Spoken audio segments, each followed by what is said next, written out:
Water is a very important thing. No water, no life.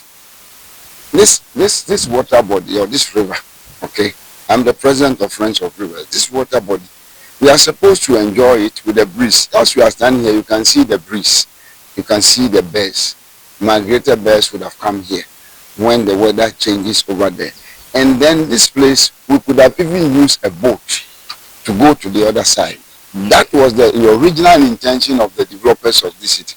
It's a big river coming from East Legon to pass.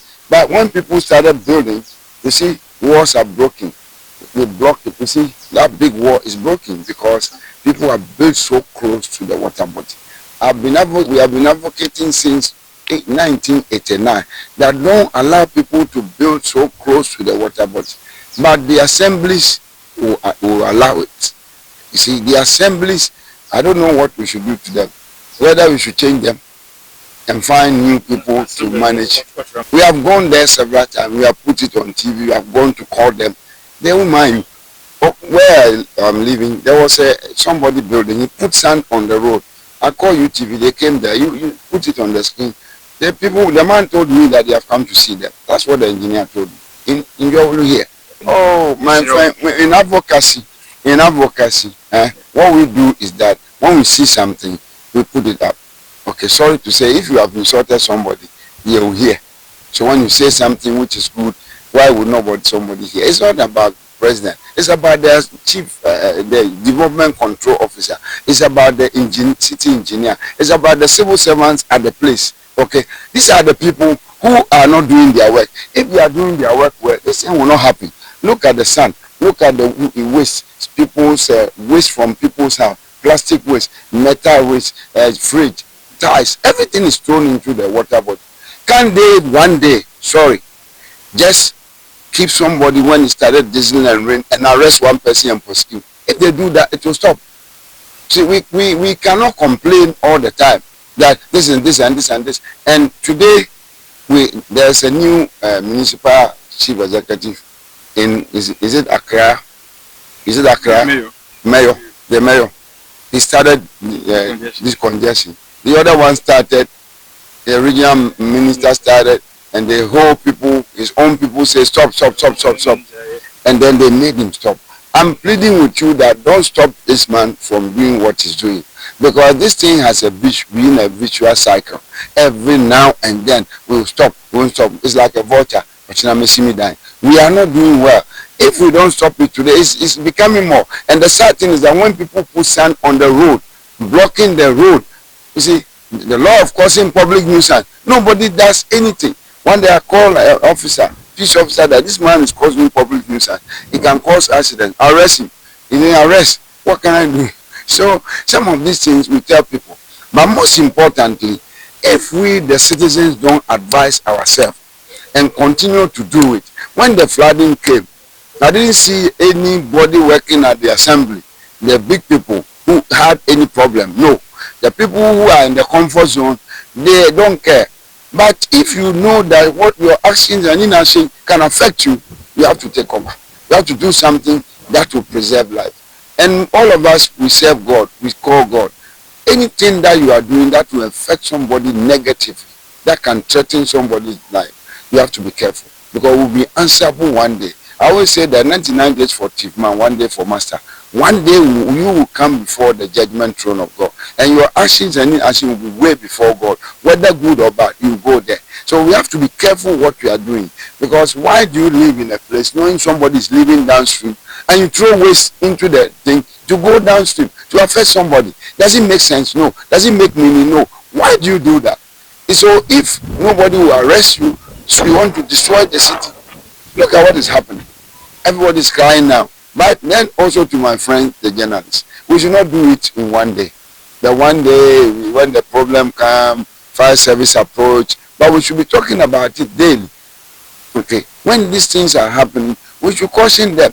If they continue to, in the NGO, it says that the concerns of the people becomes a political will. And the people's concerns grow up, the politicians will be able to stop it. When people started crying, fire, now they want to take action. So if we stop talking, the politician is okay. So we have to continuously talk about it. The sad thing is that people are just encroaching everywhere. Encroachment, that is one of the cause of this flooding. Where they don't have to build, they will build it. You see, the assembly will go and write stop work. And stop work, the person will finish the building.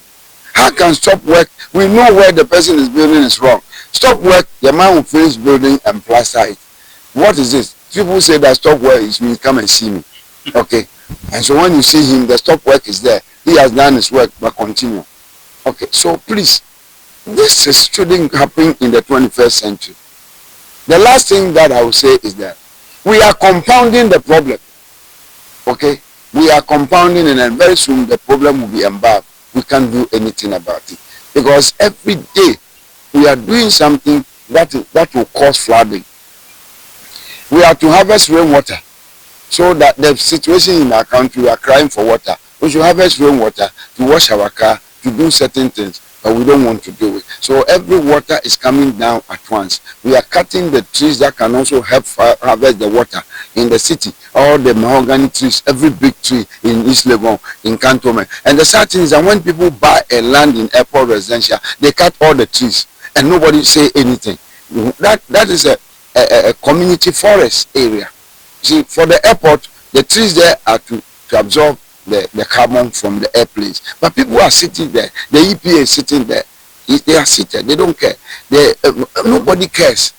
And sometimes I ask myself, people who are looking for government work, do they deserve or they don't deserve? I think they shouldn't go for government work. They should go and find their own work, because when they go, they don't do it well. How can they be felling trees without permit? Nobody, the Parks and Garden has not given them permit. They can go and fell any tree by anywhere. They didn't plant it. The road reservation is not for them. And one thing you should take note is that people don't even leave space between their house and the drain. So water doesn't have any place, but water is forced downstream. So the people downstream are suffering, while the people upstream continue to throw their waste. Somebody's upstream is somebody's downstream. The fact that if we living upstream think that we can destroy it, there are people upstream, if they also destroy it, it will affect all of us. And this water is for ecosystem. This water is for environmental flow. This water is for so many purposes. As we are standing here, the sun is on, but look at the breeze we are getting. It's because of the river. And this is the river which are supposed to help us. Even when we came to Accra some years back, Aveno and some of the water bodies, we could go and fetch some to do what you want to do. But today, everyone is a gutter. We are changing rivers to gutters. That is the cause of some of this flooding. A river course should not be taken to be a drain. It's not done that way. What the drain they do outside is that they can harvest the rainwater and make it a drain so that it can pass through and go where it's going. But not to change a water course to a drain, forcing water to go. You see, when you see the flow of the river, there are stones inside, so it checks the flow. Okay? But if you make a concrete flat thing, it's just going and it causes flooding downstream. Are they supposed to be there? The people seated there, are they supposed to be there? No. And if they are there and causing havoc, we should remove them. My advice to them is that you can't eat your cake and have it. It will be sad to know that some of them were the people who were mostly affected, those who are seated there, because they live in the deep down neighborhood. And in the deep neighborhood, this is where the problem becomes bigger. Okay, you didn't see big things in East Legon or Joel, but downstream, when you go there, it affects them. But these people, that's where they live. So we are advising them that their actions and inaction is affecting people. It's affecting life. See, after these rains have stopped, where the stagnant water is going to come, bleed mosquito, and they are sitting outside, the mosquitoes will bite them, and some of them will get malaria, then diarrhea. You see the feces they are throwing all over the place. You see the tomo somewhere there. Okay, the feces they are throwing all over. When you step in and your hand touch where you eat, you get diarrhea. You get cholera. You get typhoid. You get all sorts of diseases. So they should be careful.